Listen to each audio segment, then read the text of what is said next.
Isn't this sweet looking? I just finished making it. It's a little booklet tied at the top, and it's all about self-love. It's adorned with some stretchy ruffle lace and then some shabby seam binding and threads on the top. Let's take a look inside. It's full of beautiful pictures and sentiments. Talk to yourself like you would to someone you love. This top portion has 2 pockets, and it's got embellishments in it. Here is a pretty stamped up tag and then a journaling card with some French writing on it.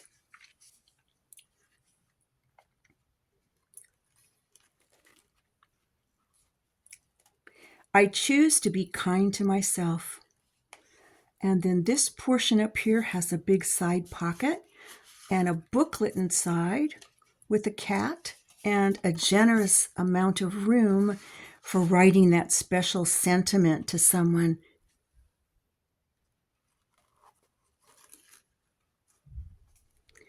Today, take a moment to just sit and be grateful. And this page was left blank because it's just too beautiful to cover.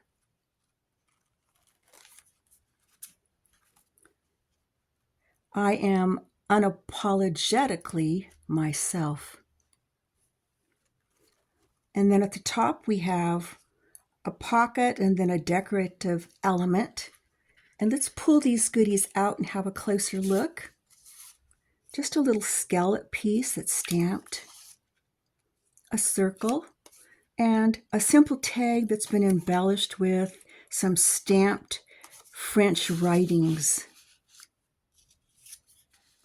So we'll slot those back inside.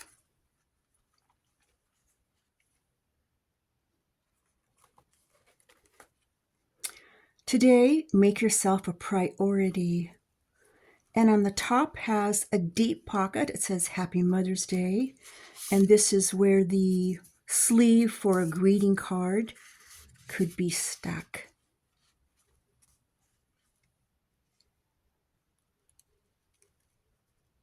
And we have one more page here. Be your own kind of beautiful. Here's a deep pocket with a beautiful tag on the inside, made from a scrap from another project. And here's the lovely back piece. So pretty. This is perfect for Mother's Day. It's perfect to give to a girlfriend who's maybe going through a rough patch, or even for a birthday. I love that it's going to have lots of uses and was pretty simple to make. This is another quick project that you can do right before Mother's Day. These are freebies from Carrie Ann English. If you print them out on white paper, they look like this. But I decided that this ivory paper was softer, more vintage, so I did that. So I downloaded 7 of them. I think she did, on these self-love, I think she did 12 of them, one for every month. But luckily, there's no month indicators on them. They're just pretty much clean, other than the statements like, talk to yourself like someone you love. And then I just left the backs of them plain. So what you're supposed to do with these is score in the center, fold them, glue them together, and you have this 2-sided card. For my purposes, I'm going to cut it in half, and then this part is going to be cut like this and become 2 pockets, right? Then those 2 pockets will be glued on the back of this. And I don't mind that it's plain. If you want print on here, then print some background papers. But I'm going to take those 2 pockets and glue them on here and here. And then I can make tags out of something like this. I love the humbleness of a old-fashioned check, and it's shabbied up. I can also print out something else for interest, but that's the one I'm starting with. So I think you get the idea that these are going to be little lift up features with a hole here, tied with some pretty ribbon, and then they'll lift up like that, 7 of them, kind of like one for each day of the week, right? So I think you've seen the flip through, so you know where this is going. So I'm going to get started. Just a quick note on cutting these out. I've edged around with tea dye, and I'm getting ready to cut this one in half so it can be 2 pockets on the back of this. So since this is going to be a lift up feature, we want to make sure that we glue these on the right way, right? So they're going to be upside down when you look at them like this, but when you open it like this, they'll be the right way. My second thought is you might not want to go to all the work of making 2 pockets per back, because usually if you have a pocket, you have a commitment to put something inside of it, right?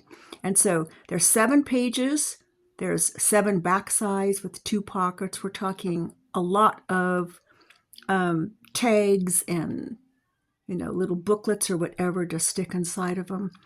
If you want to do it more quickly, then on some of them, just glue this upside down on the back as it is and just leave a clean spot. It's perfectly fine. You don't have to do it on every single one. Or you can just cut this in half and put 1 pocket at the bottom. Maybe cut it in half this way and just make 1 pocket, and then let this part stay on the top, like glue it on, and it doesn't really have a function. It just becomes a decorative element for that page, right? So that'll cut down on some of the work, and I might do that myself just to make this a little quicker. A quick note on the pockets. I've just cut this sheet in half, right? And then used my scallop punch to make some pretty little thumb notches. And I'm going to glue one down like this and a layered one right under here.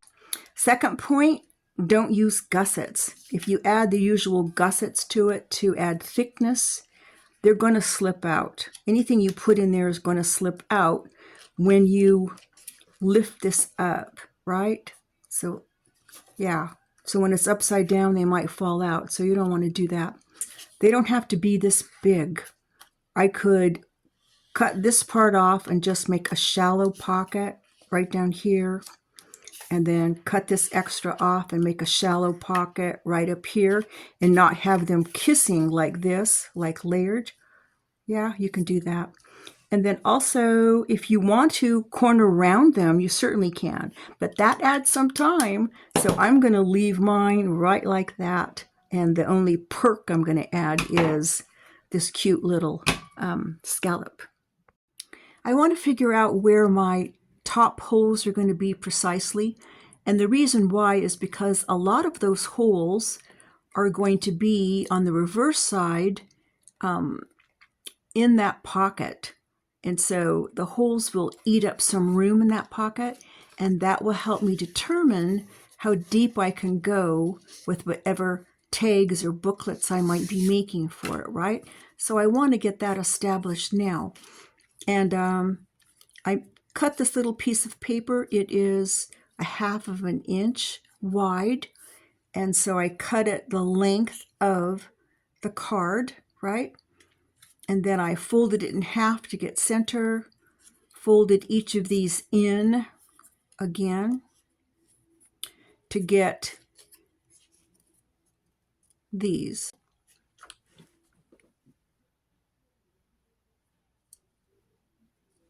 Right? So the hole's going to be here and here. So then I had to decide what size holes. These are like the 1/8 inch holes. So then I got out this guy. He's got a 1/8, and he also has a 3/16. The 3/16 is the one I'm going for because I think it'll be roomy enough for any kind of ribbon I choose to tie these together with. And I want them to be kind of easy, right, to move. And I think the bigger hole is going to work. So what I'm going to do is punch holes in this, place it on here, and then transfer those holes so I know where to punch.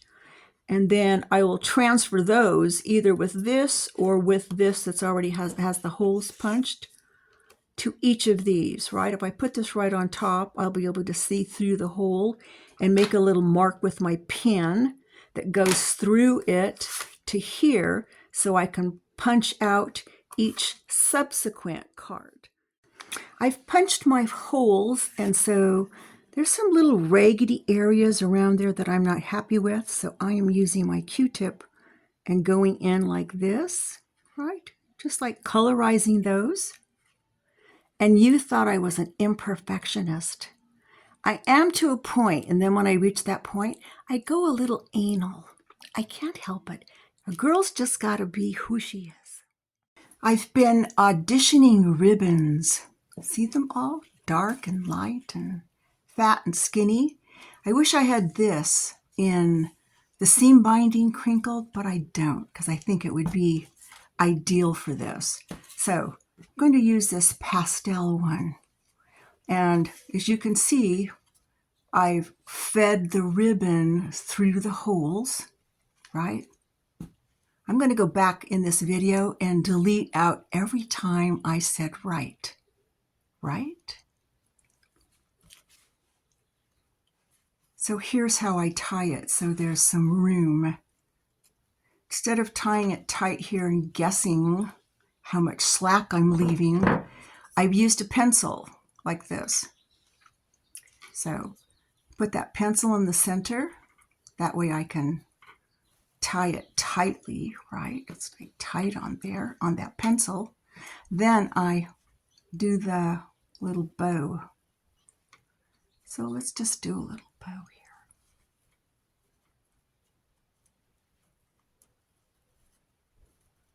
here. Okay, now create a little bow, and then you make your little adjustment to get your little legs the way you want, whatever. Then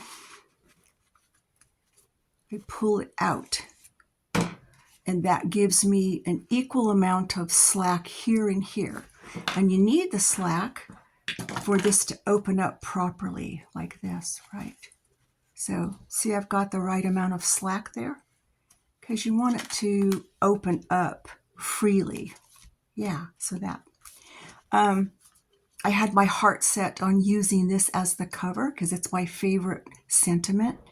But I cut it a little bit short somehow. I don't know how that happened. So I went back and just added on the bottom of this some stretchy ruffle. I think that's going to be nice.